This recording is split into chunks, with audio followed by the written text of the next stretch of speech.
आज वयाच्या 25व्या वर्षी आम्ही तोरणा किल्ल्यावर आलोय. पण विचार करा, अवघ्या 16 वर्षी छत्रपती शिवाजी महाराजांनी हा किल्ला जिंकून स्वराज्याची मुहूर्तमेढ रोवली होती. हाच फरक आहे एका सामान्य माणसाच्या आणि युगपुरुषाच्या कर्तृत्वात. नमस्कार मंडळी, यावर्षीच्या 80व्या स्वातंत्र्यदिनी आम्ही आलो होतो तोरणा किल्ल्यावर. ट्रेकिंग आणि कॅम्पिंग आपल्याला फक्त निसर्गाच्या जवळ घेऊन जात नाहीत, तर आयुष्याच्या बऱ्याच गोष्टी शिकवून जातात. हा निसर्ग खरंच एक गुरु आहे. कुठे चालत राहायचं, कुठे थांबायचं आणि कुठे धाडस दाखवायचं, हे तो आपल्याला प्रत्येक पावलावर शिकवत असतो. या सगळ्या गोष्टींचा खरा अनुभव घराच्या 4 भिंतीच्या बाहेर पडल्यावरच येतो. आणि असाच काहीसा अनुभव आम्ही या 2 दिवसांच्या तोरणा ट्रेकमध्ये घेतला. सर्व काही पैशांनी विकत घेता येऊ शकतं, पण असे क्षण आपल्याला आपल्या माणसांसोबतच राहून जगता येतात. एक वेळ पैसे कमी असतील तरीही चालेल, पण आवडत्या गोष्टी ठराविक वेळेत होणं तितकंच महत्त्वाचं. असं म्हणतात की तोरणा किल्ला जिंकून छत्रपती शिवाजी महाराजांनी स्वराज्याचं पहिलं तोरण बांधलं.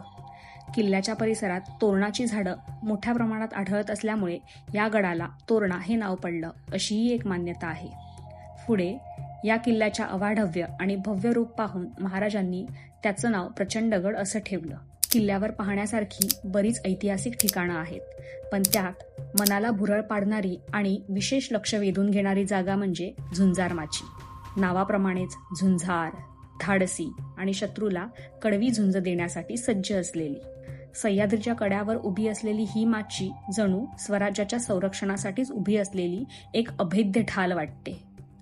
पावसाळा असल्यामुळे बाहेर टेंट लावून रात्र काढणं आमच्यासाठी थोडं कठीण होतं. त्यात पाऊस आणि वारा इतका जोरात होता की आत्ता आम्हाला नेमकं काय करायचं हेच सुचत नव्हतं. शेवटी आम्ही मेंगाई देवीच्या मंदिरातच मुक्काम करण्याचा निर्णय घेतला. दिवसभराचा थकवा होता, पण मित्रांची साथ असल्यामुळे रात्र मात्र मस्त रंगली.